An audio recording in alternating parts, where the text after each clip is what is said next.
sharpness pierced my chest. I had never known my father, cherishing him as an abstract figure in my mind, while my mother had mourned him every day of her immortal existence. Perhaps this was why the tedium of her task did not trouble her. Relief to a mind splintered with regret, easing a heart clenched with grief. No, I did not need renown and reverence, just as my parents had not asked for them. Fame was often accompanied by suffering. The thrill of glory came entwined with terror, and blood was not so easily washed from one's conscience. I had not joined the celestial army to chase dreams as fleeting as the dazzle of fireworks, leaving a darkness twice as deep in their wake.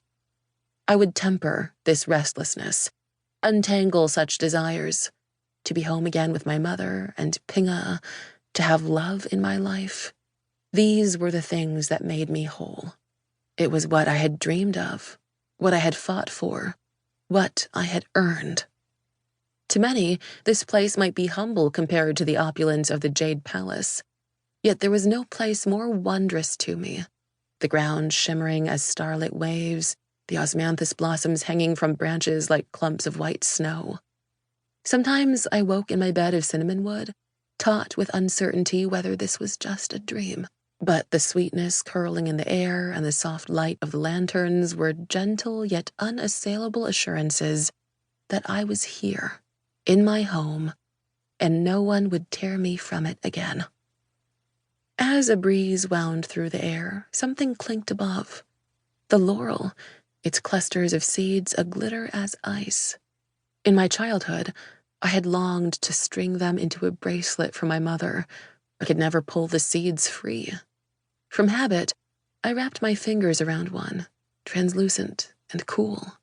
I tugged hard, but while the branch dipped and swayed, it held fast as before. The air shifted with the presence of another immortal, though the wards remained undisturbed. I reached instinctively for the bow slung across my back. After this peaceful year at home, my life force had recovered much quicker than anticipated.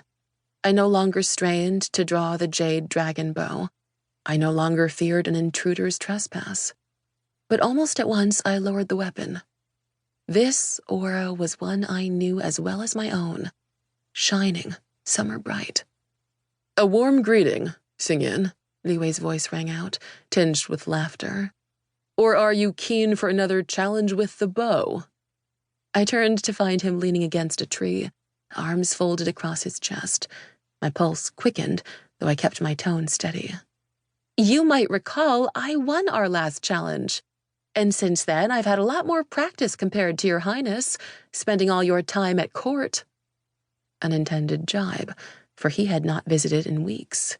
Yet I had no right to expect more. While we had grown closer of late, no promises had been exchanged. We were at once more than friends and less than what we had been. The seeds of doubt once sprouted were much harder to uproot. The corners of his lips curved into a smile. "Our tally remains even. I might win." "You are welcome to try," I said, lifting my chin. He laughed, shaking his head. "I prefer to keep my pride intact." He strode toward me, stopping when the hem of his lapis blue robe brushed mine in a soft rustle. A gray length of silk encircled his waist, from which hung an oblong jade tablet and a crystal sphere, agleam with the silver of my energy. The sky drop tassel, its twin swinging from my sash. I fought the urge to step back as much as I did the pull forward. "I did not sense your arrival. Did you adjust the wards?" A simple matter for Li Wei to circumvent the enchantments that guarded my home, for he had helped me to craft them.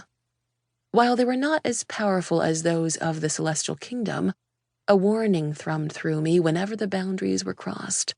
I was not concerned about those familiar to us. It was the strangers I was wary of. He nodded. "If they are disturbed, I will sense it too. An inadvertent outcome is they now recognize my presence." "Does it matter when you are so rarely here?" The words fell out before I could stop them. His smile widened. "Did you miss me?" "No." Yes, but I would not give him the satisfaction.